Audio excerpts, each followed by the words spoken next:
So thank you for leading us in the Undiscovered Self tonight, Dr. Don Schroyer from Apple Farm.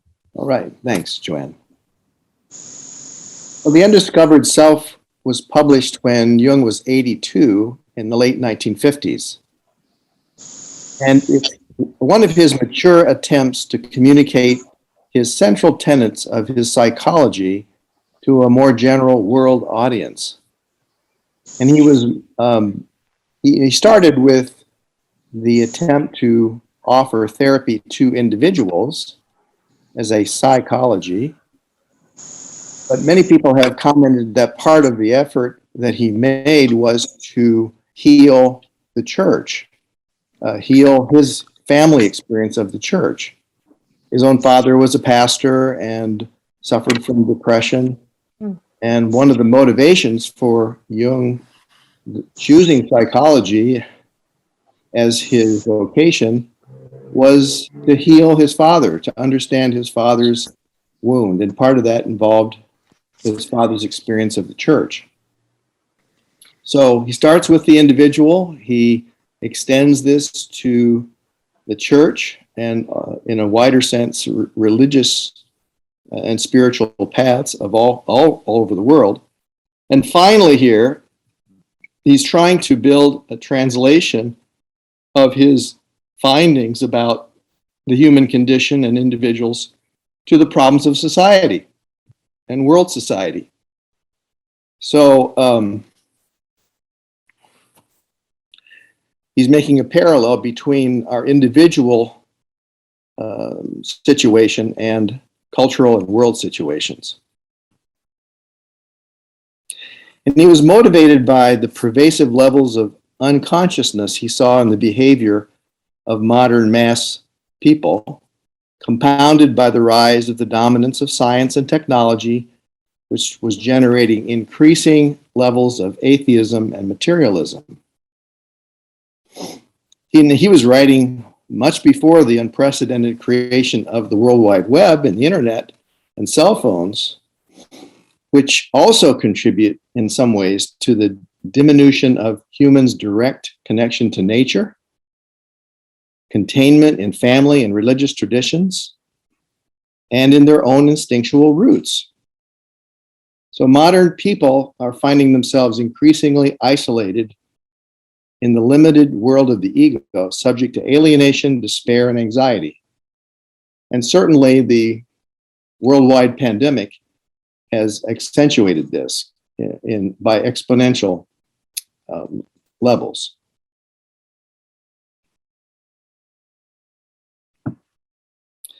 So in this book, which, while it's dated, is remarkably current in terms of its analysis of cultural problems, and some of his suggestions could have been written yesterday. He describes the challenge of the individual to engage the split between his or her his consciousness and the unconscious, whether it first accosts us in trauma, alienation, life crises, or in events like synchronicity or numinous experiences that stop us in our tracks and make us ask these deeper questions. So Jung's goal is to help bridge the gap between mind and heart, to have a working relationship with our own shadows and help culture to develop a relationship with its own shadow, which is a much even more challenging, difficult task, and to gain a connection to our roots in instinct, and to gain compassion for the human condition, both for other people and our own.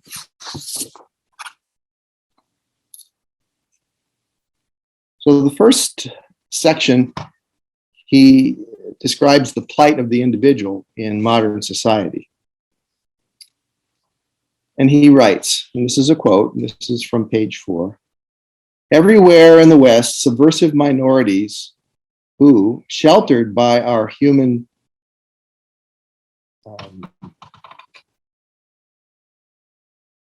humanitarianism and our own sense of justice, hold the incendiary torches ready, with nothing to stop the spread of their ideas, except the critical reason of a single, fairly intelligent, mentally stable substrata of society. One should not overestimate the thickness of this stratum.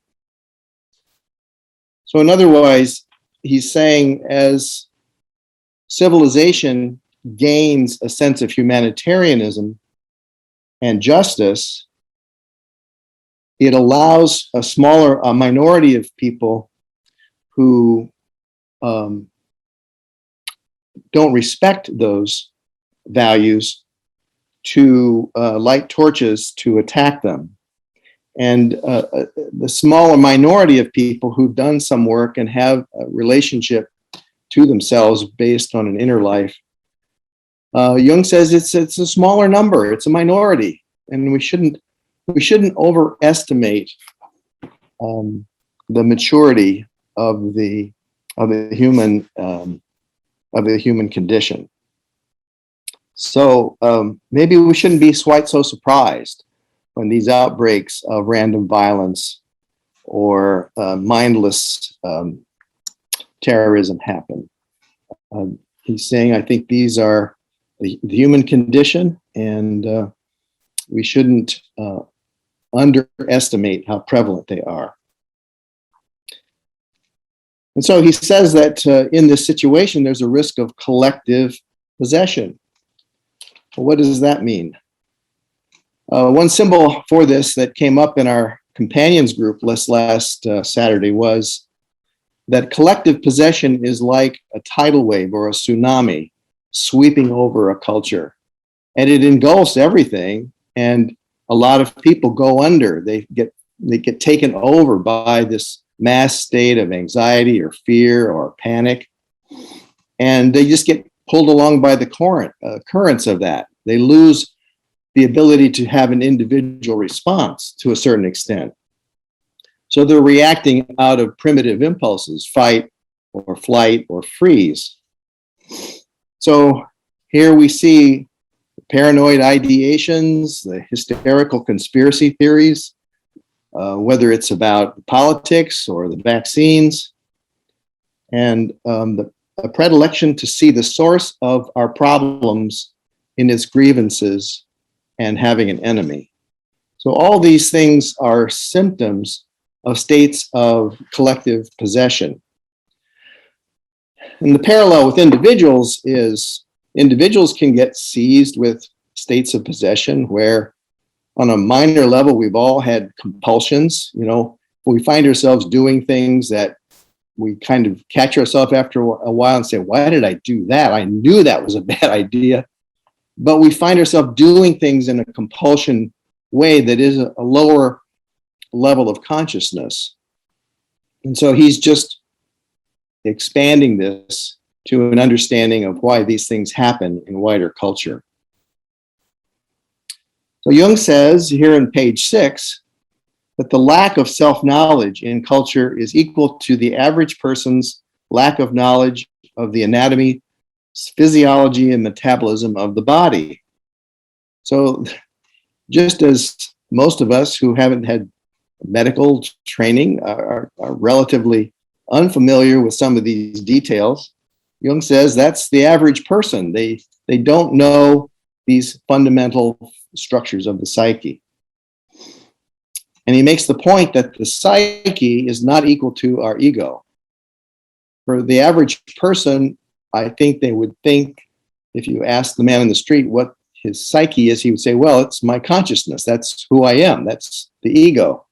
But Jung made a big point of differentiating the fact that the ego is not the same as the psyche. In Jung's words, thought the psyche was a much bigger structure that involved not just individual consciousness, but also everything that we're unconscious of, the infinity of the unconscious. And he said here again on page 6, the broad belt of unconsciousness in culture is immune to conscious criticism and control. In other words, you can't confront someone who's in a state of possession with rationality. It just doesn't take. And that's an important, I think, self-care insight to have when we're confronting people who are inflamed with fixed ideas that are a part of this collective state of possession. So I've been over this little next piece before, but I'll just go through it very quickly, is that culturally, we've been in an era of massive deconstruction. The old shared values have eroded. When, over the course of millennia, as Jung wrote, consciousness began to prevail against unconsciousness, that's an important step forward in the emancipation of consciousness and in the liberation of thought from its involvement in things. So Jung's idea that as consciousness gained strength in the human experience, consciousness had to detach itself from identification with things around itself. There's a name for that. It's called mystical participation. So maybe some of you who had some time in retreat or quieter at the farm, even when you're out in nature alone a long enough period of time, you have these moments where you almost have a sense of unity with things and with living things. And Jung's idea was that before consciousness advanced, that's how people lived, that they lived in that state of unity with the natural world. So once consciousness advances and that gets detached, it allows for many things like the foundation of science, but also that distance from participation in things can lead to the modern trends of materialism and atheism. So that leads to skepticism and rationalism. And the original supreme powers, like ideas about the divine, can be reduced to mere representations over which one assumes one has complete control. And this can lead to a complete negation of the supreme powers, or what Jung called scientific materialism. And if you look at the current practice of academic psychiatry and behavioral psychology, they operate purely on a biological model, which it means that brain chemistry and brain anatomy are the sum total of reality. And statistical assumptions take on the mantle of final truth. So the classical roles of healers to be priests and elders, so germane to the healing professions over the millennia, have been diminished and lost. And statistics in the form of the electronic medical record become absolute truth. And many patients that I experienced, talk to today, feel that alienation of the impersonality of that, and that they all too often are treated like a statistic or a number rather than a person. And by extension, then, the world of the dream is often dismissed as irrelevant, something even dangerous for the modern mind to contemplate as something serious and real. So Jung did not believe that the psyche, that is consciousness and unconsciousness, are a mere byproduct of brain activity. And this is a common fixed belief in science, that the brain is the source of consciousness. Jung did not think that was so for many reasons, but he held a different view of humans rather than just machines.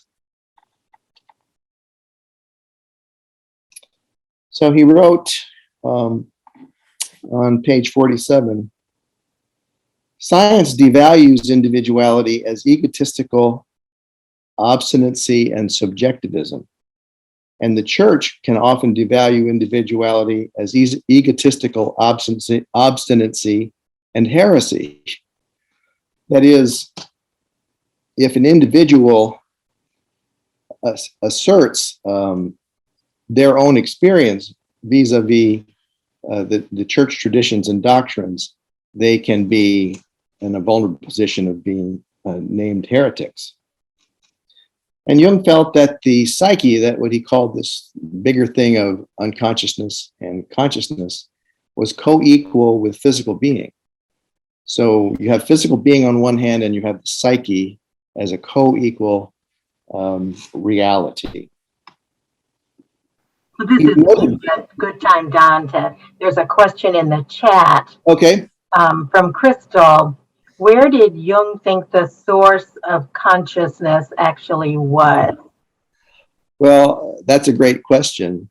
And I think he would be very humble in his response to that. The fact is that it exists, and he would say that it's a mystery. It would be ultimately a mystery in terms of science as to where it comes from.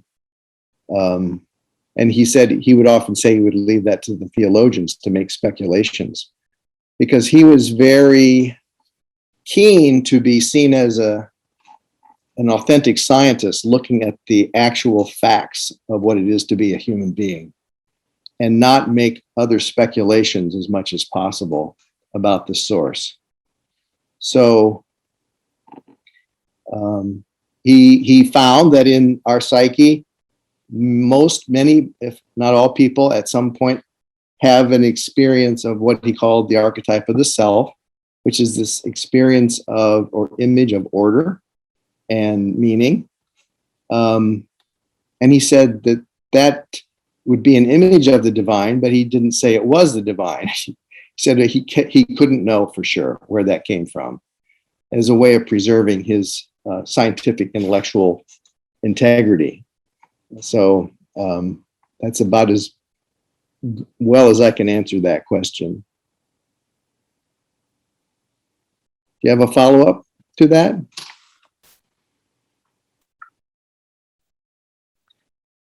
Interesting, there's just an interesting piece. Some of you may know that in research around transplant patients, there have been the interesting phenomenon that recipients of vital organs, especially hearts, have been shown to have memories and dreams of the donor, so that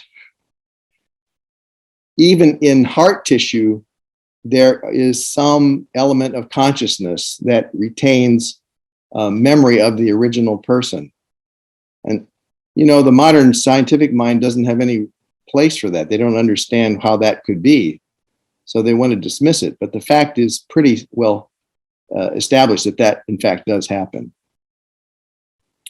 So consciousness may not lodge only in the brain, but it may actually be carried in our cells in a more general way. Did he talk about other sentient beings as having a consciousness? I've just finished reading this book by Merlin Sheldrake called Entangled Life. And it's a wonderful book basically about the fungi and all of the miraculous, the mycelium and all the latest really research. And it seems that there's so much communication going on through these networks, and it kind of it inspires one to think about consciousness, as being shared amongst many of the kingdoms, the six kingdoms. Yes, so it does. Yeah, I think that's a healthier way to look at it than the split between animate and inanimate. Yep. Yeah.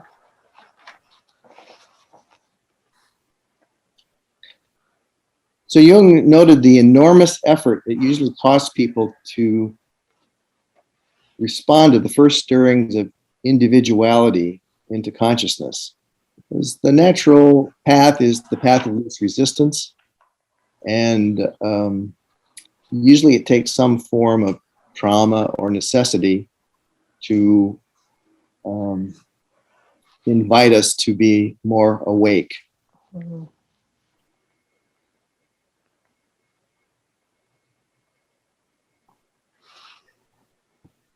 Here's a comment that I like from Jung, a quote: "The infantile dream of the mass person is so unrealistic that he never thinks to ask who is paying for this paradise."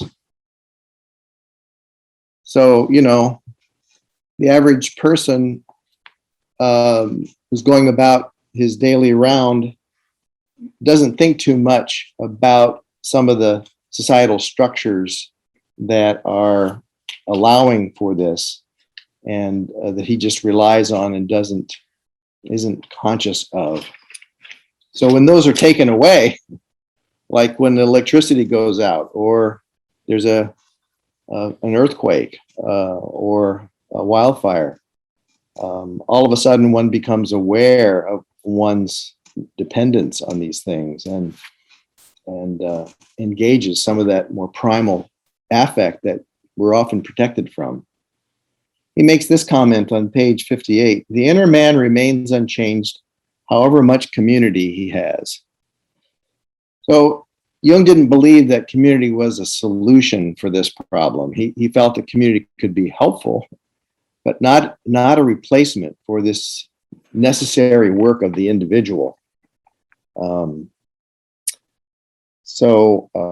I come from a background where community is hallowed as a high value, and in fact it is.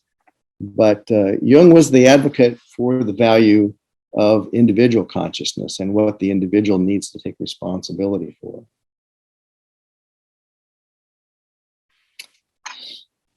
On page 60, Jung says, "Since every tyranny is immoral and ruthless, it has so much more freedom in the choice of its methods than an institution that still takes account of the individual."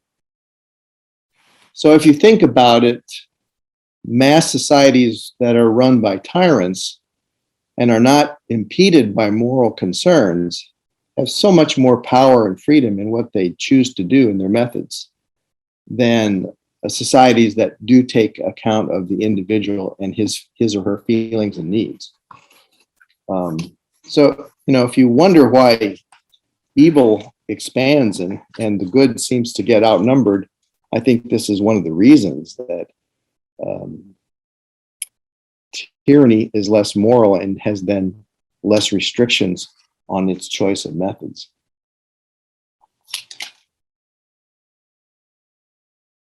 If you're shameless, you do whatever you can get away with. You don't have the inner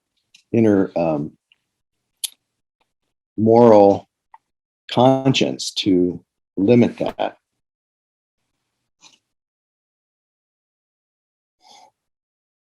So in this work towards consciousness, Jung felt that the ego must experience powerful unconscious forces or possess a numinous symbol to achieve a synthesis.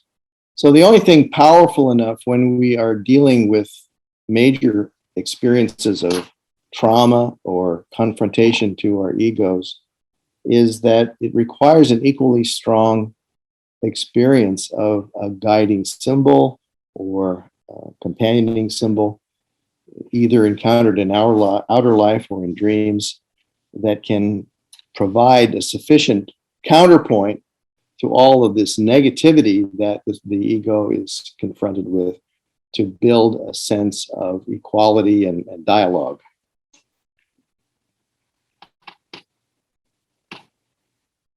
So some examples of this: Paul on the road to Damascus, he stopped cold in his tracks, and it's the power of that symbol turned his life completely around, a 180 degree.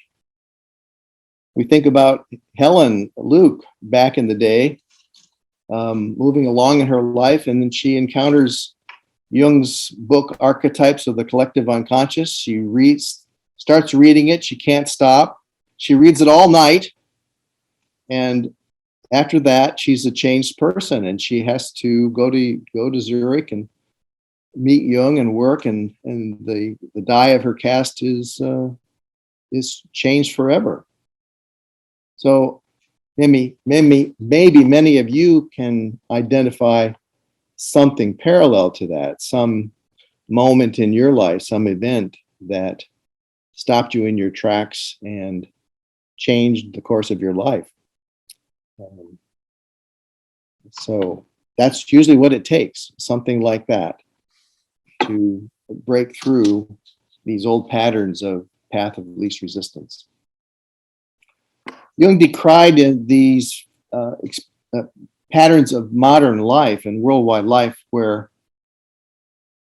obsessive factors get charged with demonic energy and they take the place or they displace the God image.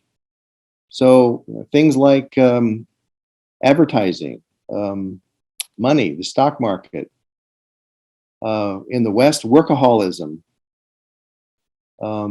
politics, legal systems, insurance, all these things are not bad in and of themselves, but when the God image has gotten lost and is displaced, and there's a need to have something absolute and powerful that you believe in and follow, perhaps blindly or desperately, these things then take that on, and for some people, sports teams are much more important than any experience of God that they've ever experienced. And in recent times, political parties and fervor has certainly garnered more enthusiasm than one sees in churches very often.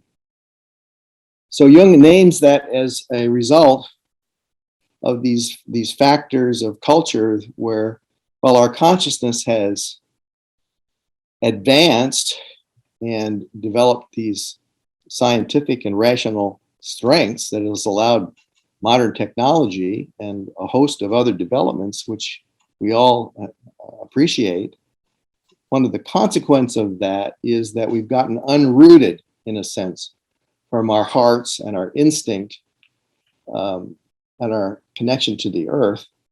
And then we're looking around for something to take its place. And then these things are sort of addictive substitutes for that. And they can become obsessive and absolute. So that's in a sense his analysis of one of the common experiences of modern culture. One has to note in this regard, the largely convinced state of the evangelical Protestant church in this country to be a supporter of Trump and Trumpism, which seems so alien to many of the tenets of the New Testament, be it taking in the refugee, be it compassion for the brother, help for the neighbor.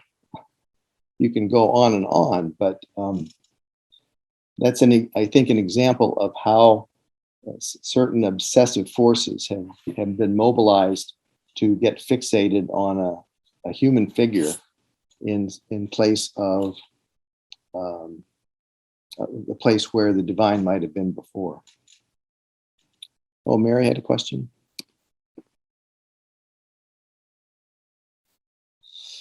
So Mary's question is, I wonder how this symbol experience of the numinous can break through, or can we foster it, invite it?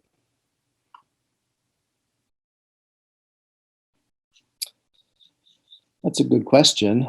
I think that we can cultivate a receptivity, an openness to these things. We can know our need and not numb it up. We can practice staying alert. I don't think we can generate it on our own. I think the very definition of the numinous is that it's something that comes from without and feels like a transpersonal other. So I don't think it's under the control of the ego. So receptivity, yes. Manufacturing, no. One of the basic challenges of consciousness, in Jung's view, was engagement with the shadow. It's the first order of business. And while that's such a standard Jungian idea, we're never done with it throughout our life. We always find ourselves, the more conscious we think we are, in some ways, the bigger the shadow gets. And so we always have to keep an eye on those parts of us that are unlived life, or that sources of envy that we find in ourselves towards other people. Because that's how you encounter the shadow, in projection. So the things outside of yourself, be it a person, a party, a situation that gets your goat or it fascinates you, that you fall in love with a personality figure, a movie star, that's projection. And it's always good work to try to trace the thread of that back to ourselves and understand the roots of that and take back some of that. That's called eating the shadow. Each bit of that we can metabolize, gives us a little bit more incarnation, and it reduces the valence between how much we project. But we always continue to do it. We're never done with that. So it's an ongoing work. So then the question is, so all love initially a shadow? Well, that's a great question. I think initially, like the love at first sight experiences, a lot of that is projection, you know? I think the whole notion of the soulmate, a lot of that is projective material. And as Robert Johnson has talked about in his book, the real love experience often doesn't happen until some of those initial idealizing projections have fallen apart. You know, after a few years or a few kids or a few illnesses or whatever, you realize, hey, this person that I thought I married isn't the person I thought they were. And they're probably feeling the same way about us. So that's when the real work of true relationship, actually kind of begins, because you're no longer dealing with the projection as much. But of course, that's hard because it feels like a loss and disorienting. It's a real crisis, but a necessary one, I think, to translate the idealization of love into a real relationship. If love is really about caring for the other person and their well-being, it's not about our perception of them. It's about who they are. And that's easy to say, and it's hard to do and hard to live out. So is that an answer to your question, Crystal? Yes, thank you. Okay.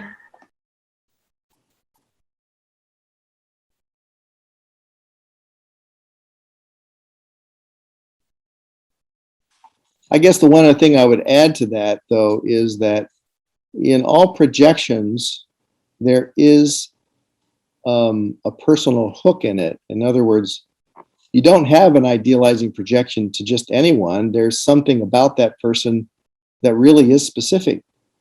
And so it isn't all, what I'm trying to say, it isn't all an illusion. There's some real truth in it as well. But the challenge is to sort that out from all of the idealization. That's the hard part.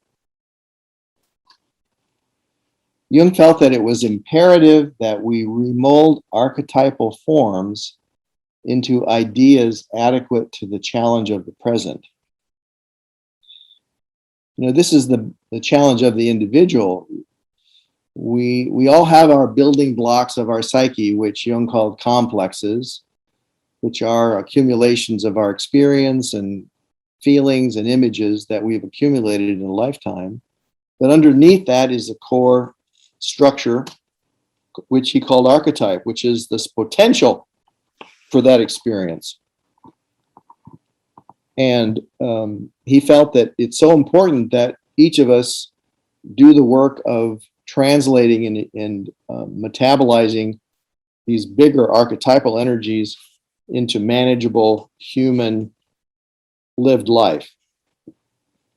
Because if you get it seized by an archetypal level of energy, it's like being zapped with a 1,000 volts of electricity.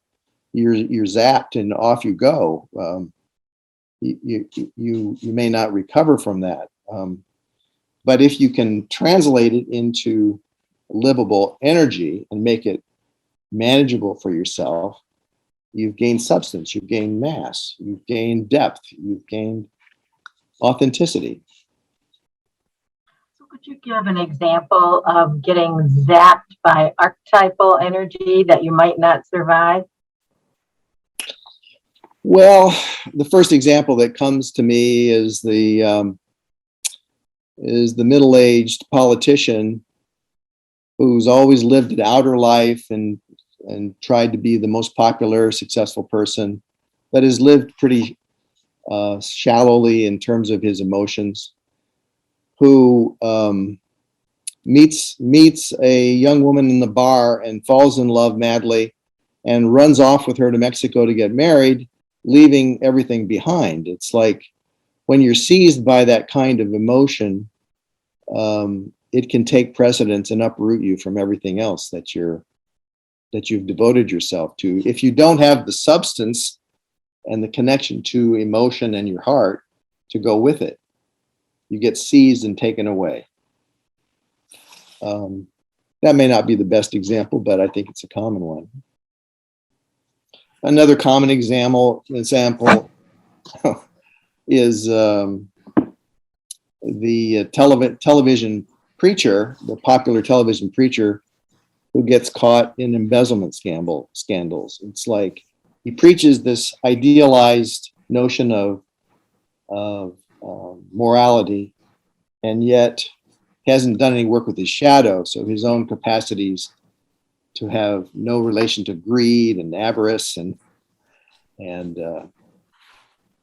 fudging the rules take over, and he gets caught with his hand in the books. So those are a couple examples.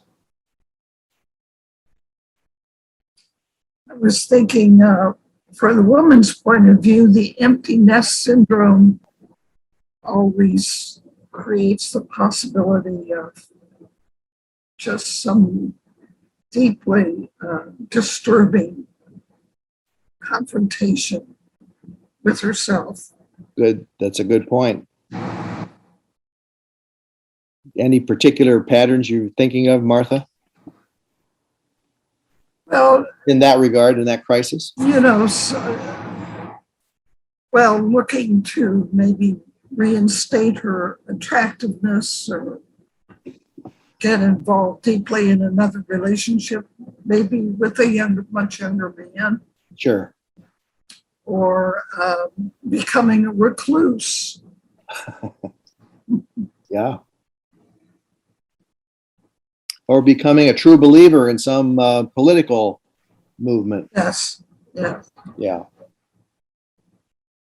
One thing Jung saw in modern culture that he lamented was the degeneration of what is classically known as the Word, in the biblical sense, the Word of God or the living Word, into various kinds of deteriorated meanings like slogans, propaganda, advertising, political speech, basically lies. And if you think about the internet and its capacity to put out all these various takes on things, and everybody gets to choose their own truth on the internet and stay with it, you can see how the sense of having an absolute truth revealed in a word, or the word as truth, has gotten degenerated and has often then just become various forms of persuasion or lies. it's a huge loss if we Mm. can't trust truth in words. And we're certainly suffering that, aren't we, in the pandemic, in that people don't trust what they're told. They don't trust that Mm. the things are safe, and their sense of distrust and fear often trumps um, a different response if they had that kind of trust. And he thought that's a huge loss for the world culture. Yeah, I found I read a quotation that's so interesting in relation to what you're saying. A lie can travel halfway around the world while the truth is still putting on its shoes. Yes, that's right. Yeah. And along with that, he decried that with the rise of so-called scientific objectivity and rationalism, people have gotten disconnected from their heart and their core of feeling and their instinct, what felt sense of instinct that they might carry around. So the more we've learned in terms of knowledge and the more insight we have about the technical nature of things, it's created a gap between our capacity to keep up with that in a moral sense.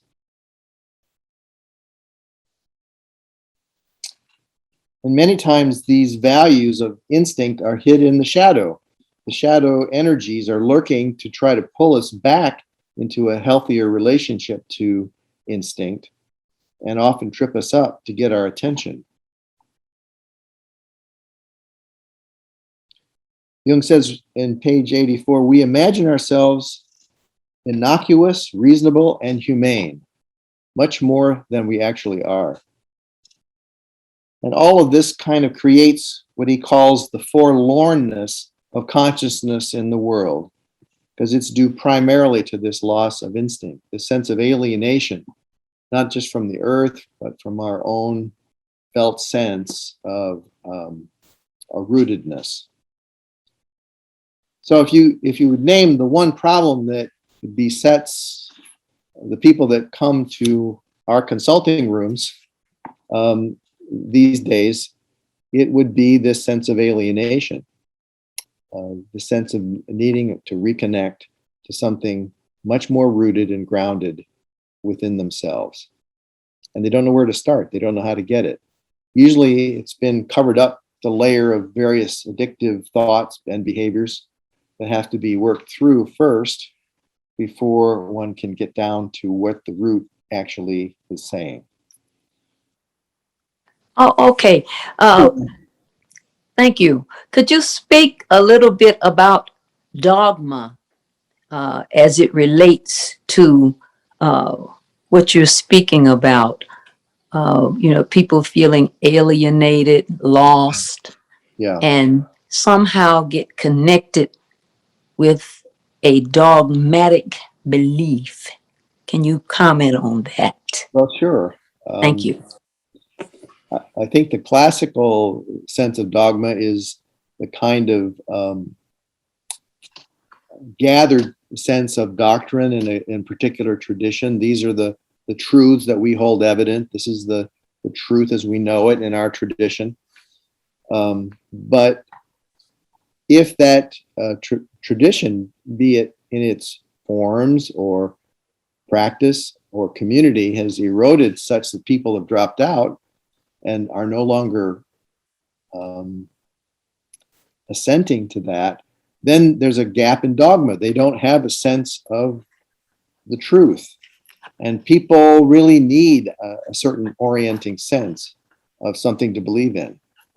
And so in the absence of the decline of a generalized cultural agreement about that, it falls into these multiplicity of forms and often takes the form of a passionate and fanatical belief in a leader or a system that fills that gap, fills that need for the need to believe in something.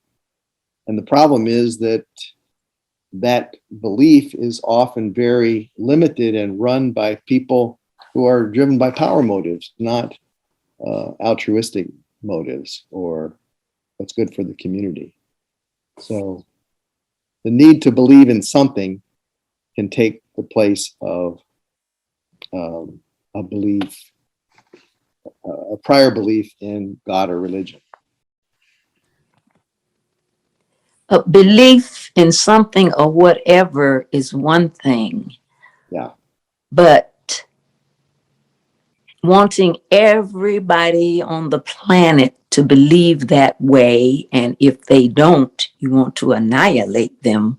That's right. You know, I don't know how to put it, but say go back to people you were saying about, people feeling alienated and depressed or whatever, and then they fall into something that's wonderful, like you described earlier, just overcome.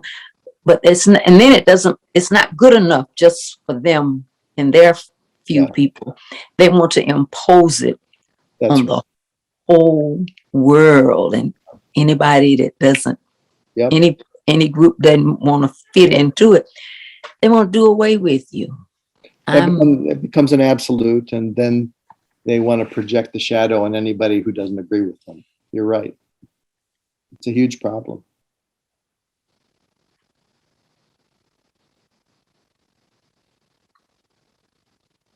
But I think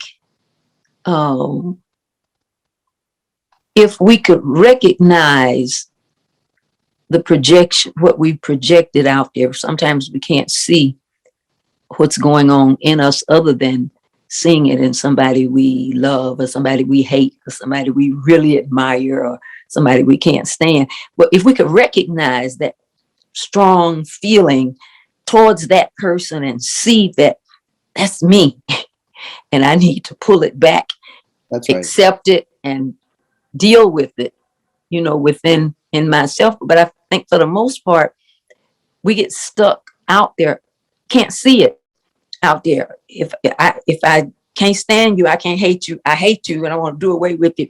Or if I admire you and I think you're so wonderful, I wish I was like that. I can't be like that, but I wish, which could turn into envy, hate, or whatever. But to be able to recognize that outside of myself, to me, it settles me down and takes away the desire to judge, even to put people on pedestals or despise them or whatever, when I can relate to the point where that's just me out there. That's me. Yep. Jung talks about that kind of work that you're describing generates humility and compassion and acceptance. So when we do that shadow work, it actually generates a sense of unity with the other person and makes us a lot less judgmental and a lot more humble. So I think that's what he preached. You bet.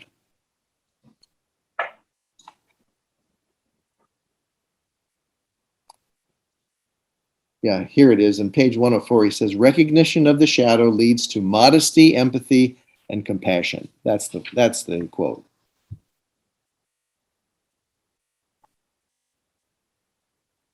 So, rather than giving us in a sense of inflation that we're so much better, it does the opposite, actually.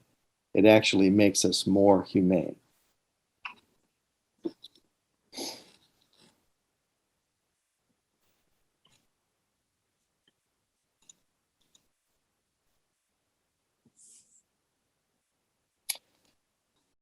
An interesting phrase that Jung said on page 93 was, he said, despite all our differences, the unity of mankind will assert itself irresistibly.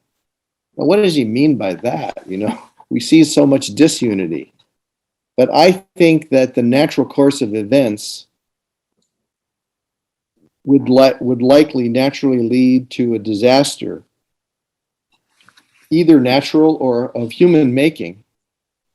And then there would be an opportunity to see our common humanity.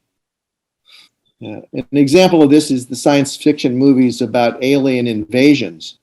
You know, if you're up against an overwhelming alien force, these minor differences between nations and tribes and races, it just disappears. It's all about we're in this together and we have to join together to combine. And the pandemic actually has this potential too. We aren't there yet by any means, but I think it's a warning shot over our bow that unless we get our act together as a human race, we're going to be asking for even more trouble down the line. Jung commented sadly in page 94 that as a rule, where intellect is high, feeling is lacking, and vice versa. Quote, high intelligence is not found often with gifts of the heart. So, you know, if you're gifted in one area, many times another area is very difficult. If you just think about it in terms of personality types, someone who is brilliantly gifted in intuition often is all thumbs when it comes to fixing something at home. They don't have a clue. Whereas somebody who can fix anything and make it work may need others to help them see the intuitive potential in the future. So that's another argument that we all need each other. We need each other to complement each other in this human endeavor. Don? Yeah. Could I go back a whole paragraph? Sure. What you just started was, isn't that what the COVID-19 is doing to us? It's the disaster happening that that can affect everybody, and how we're fighting. Some are fighting. Sure. This cannot happen to me because I'm not like everybody else. So we're fighting our opportunity to realize our essential unity amidst this. Oh, sure. And I think you can see it as a stage of grief, a stage of acceptance of grief of our loss of control. Yes. Part of that is denial, and part of that is anger. So as a humankind, we're in those stages of dealing with the absolute fact that until everybody in the world gets adequate immunization, we're all still vulnerable. Yep. And it's going to take time to do that. And it's going to take cooperation. It's going to take elements that take precedence over national concerns and tribal concerns. And that's not easy. We aren't there. We're basically share a vulnerability to this, no matter how we might try to deny it. That's right. Yeah. We're all in the same boat. Yes. What a source of equity and common humanity. Yeah. Ophelia, did you have your hand up? Yes. I just want to comment on, I guess you would call it the them and us syndrome, sort of, even if it's the aliens and us on the planet, or, Right. you know, us Americans and everybody else. I think this thing of pulling the shadow stuff back into ourselves that makes us that gives us compassion to connect. We can connect with other human beings. We can connect with nature. We can connect with the universe, with the earth, to have respect. Somebody made a comment about climate change. And I think until, I don't know whether is it the conjunctio, where the opposites, have to come together, the marriage of the opposites need to come together and into the unity. Otherwise, as long as we're functioning in the duality, we'll always be fighting them because they're wrong and we're right. That's right. Yeah. Couldn't agree more. So one of the products that Jung decries of this isolation and splitting of community apart is that the pent-up mass man whose personal relationships are undermined and by general distrust becomes this force, this isolated person whose relationships have been disrupted and feels aggrieved and lonely, is the source of these explosive and impersonal forms of violence, whether it's mass gun violence or terrorism. Jung saw that as a consequence of this breakdown in both individual and collective relationships. And his famous quote, on page 106, where love falls short or where love stops, power begins and violence and terror. So where love is inadequate or has failed, power fills that vacuum. And all too often we're seeing that on the world stage. So Jung was very concerned with the individual in the face of all this, and he did feel that the fate of the human race depends on individuals in whom God seeks his goal. So this process of individuation, of doing our work with our own shadow material and withdrawing projections, connecting our consciousness with our heart and our roots and instinct, isn't just a personal thing.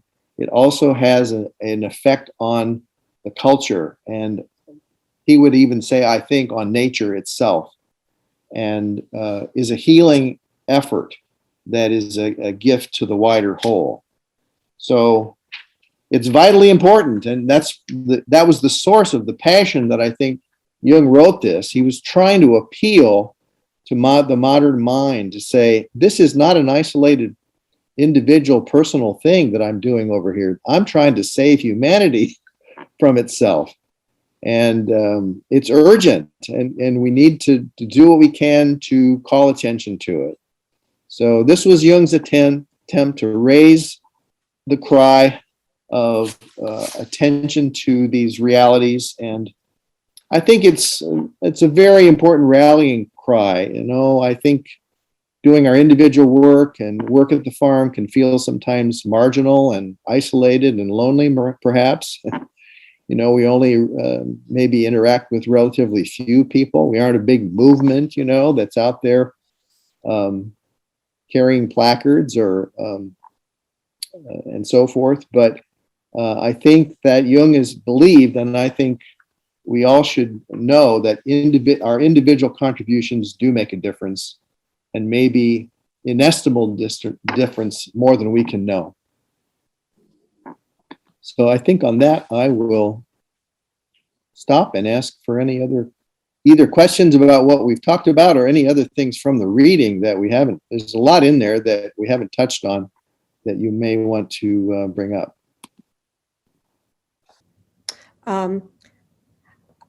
The last thing you said, which I could not quote now if I had to, but about the work of the individual, I have to believe that each of us who are trying to do our work are having, each of us is having an influence on those around us. And I sometimes think of convents or monasteries where they are isolated, they're cloistered. Is that the right word, Martha? And I think, well, what good are they doing the world? But they are praying. And I just think it's our only hope, really, is that each of us in our quiet way and our ordinary everyday life is somehow affecting the world around us. For me, that's the hope.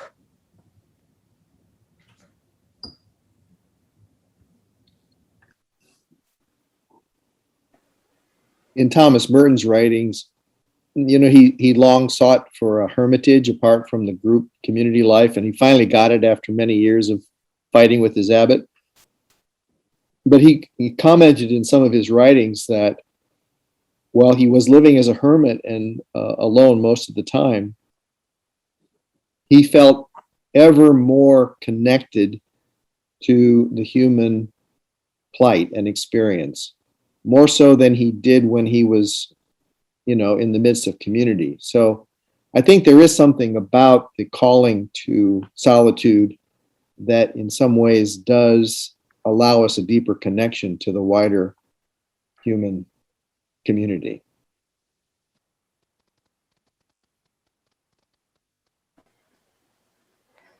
I have it's kind of a comment, really.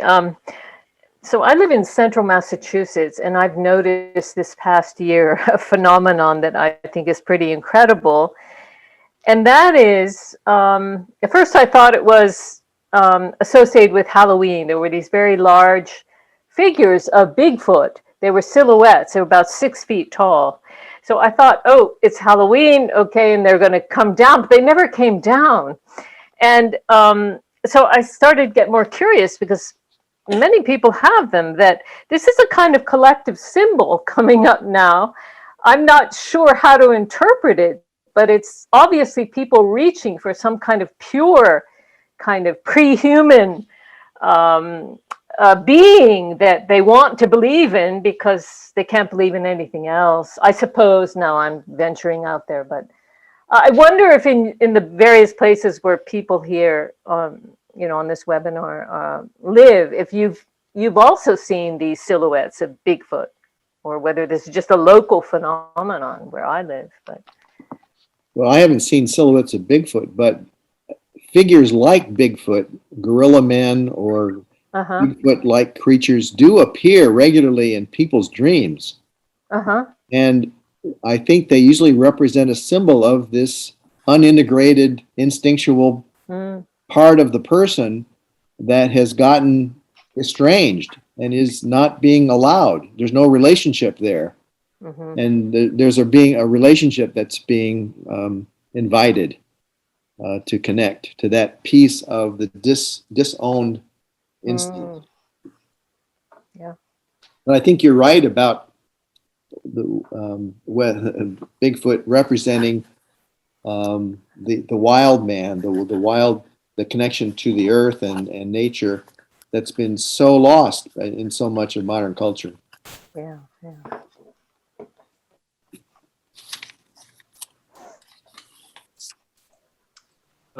Real quick, I had just a question, Don. I know you said we haven't covered everything. There's a lot of meat in the Undiscovered Self. So just as a suggestion for further reading in it, what would you suggest some motifs to look at or read from that?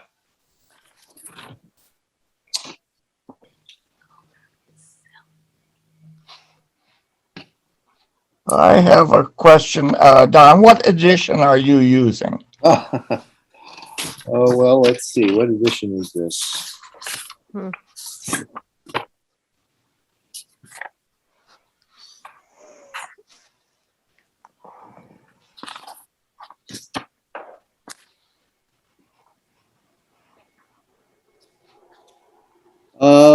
This must be, it's the first edition. I'm using the first edition. In a single volume? Yeah. Because it's in the collected works. Yeah, but it was published as a separate single volume. Okay. Yeah. Can you hold it up so we can see it? Well, it's printed out, so Oh, okay. it's not in a bound form here. Okay. Sorry. Well, that's all right. Thank you. But in terms of your question, John, I think the last couple sections,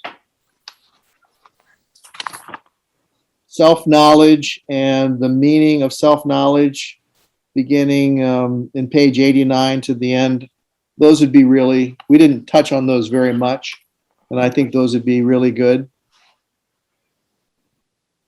I find in rereading this week, the Undiscovered Self, it's like I had never read it before, and it seems it's just as you were saying, Don, it's so timely. and the work of the individual, very much like you said, Marla. I mean, we all are responsible here for our individual lives. We're not a statistic or part of the averages. It doesn't. Yeah. One point I didn't emphasize in the reading, but Jung commented on that the ultimate nature of reality is irregularity. That means we're all different, right? Every individual is different. And when we do therapy, that's the thing we're working with. We're not trying to force people into being certain things. We're trying to understand that individuality. And in the modern culture and statistical thinking, those things aren't valued. You know, people have to fit into molds. They have to fit into expectations, fit into norms.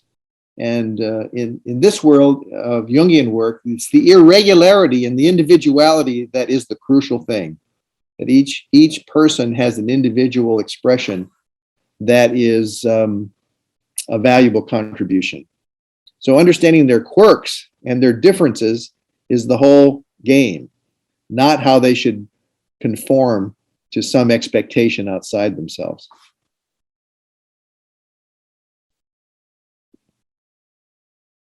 And doesn't Jung somewhere talk about the difference between completeness and perfection? So perfection is meeting some model, some norm, some established model that we want to imitate and achieve, as opposed to completeness, which would be the individual completeness with all those irregularities. That's right. Yeah, and that the individuation process is that process of moving towards one's individual completeness. That's right. Yeah, yeah.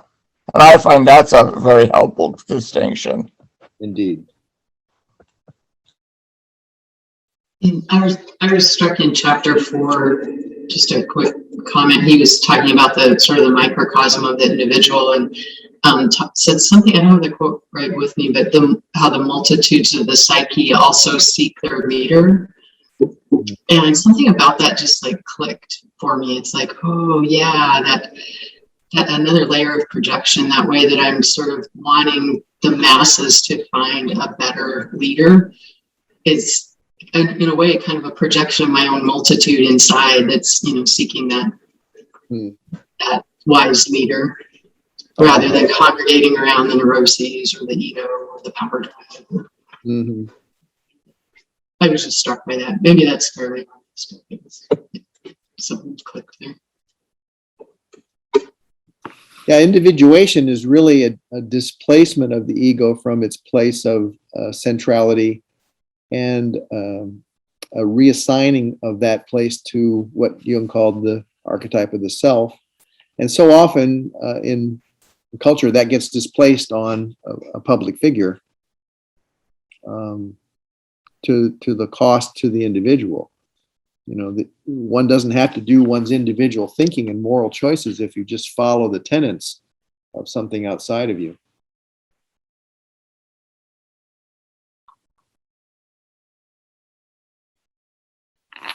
And it's interesting to talk about the multitudes within. That's true. Jung made the comment in this alchemical sense that each of us is like a cosmos. You know, we look up to the heavens and we think, oh, this is an infinite cosmos. Well, as above, so below, each of us has this infinity within. We have all these planets and stars and different aspects of ourselves, most of which are unconscious. But that's a journey inward that parallels the journey to the stars. So would you say that as we differentiate each of those inner figures, it's in a way a form of individuation of each of those inner figures in a certain way, or is that pushing the metaphor a little too far? Well, that's a really interesting thought, Jo Marie. You could look at it as a mutual individuation. I think you could. I've never had that thought before, but it's a really entrancing thought to develop. maybe these figures are looking to us to individuate more than we are aware of. Good point. I just wanted to go back briefly to the idea of the monastery. Don, you were mentioning Thomas Merton talking about being more connected in the monastery than when he lived outside it. And I was thinking of Carolyn Myss, MYSS, who has done a lot of research and study on mysticism. And she talks about that in modern times, we have monks living out of the monastery. And she said, our times are such that so many, it's not that it's either or, that there are many people who are combining a sense of meditation and reflection and so forth in their lives, but they're living outside of a monastery. Yeah. That they're living kind of the life of a monk, or some as mystics, but outside the monastery. Yep. I think that does happen. It's the old challenge and struggle between being and doing. You know, we all have this capacity for being contemplative, still, prayerful, mindful, meditative, receptive, and we all have this capacity for doing. And in the Western world, doing has taken over for the most part, and we're all much more dominated by our consciousness about what we do than how we are in the sense of being. But individuation really means about struggling to find the right balance of those things in an individual. And for the right person, you can be out in the world working and still have a very mature quality of being. It's not incompatible. It's challenging. It's hard. So it doesn't depend completely on your circumstances. It has a lot to do with your own development and capacity to retain a sense of being in the midst of doing. So yeah, it's a challenge for all of us, for sure. And just a thought about Merton, you know, he escaped the fallen world of his early life to flee to the monastery where he thought it was going to be pure and holy. And he found, you know, all the monks were humans and they got absorbed in cheese making and you know, minor spats and agreements and power struggles. So he didn't escape the challenges to being in the monastery. Well, thank you, Don. And thank you, everyone gathered here, for your presence and participation. I appreciate this look tonight at this particular book.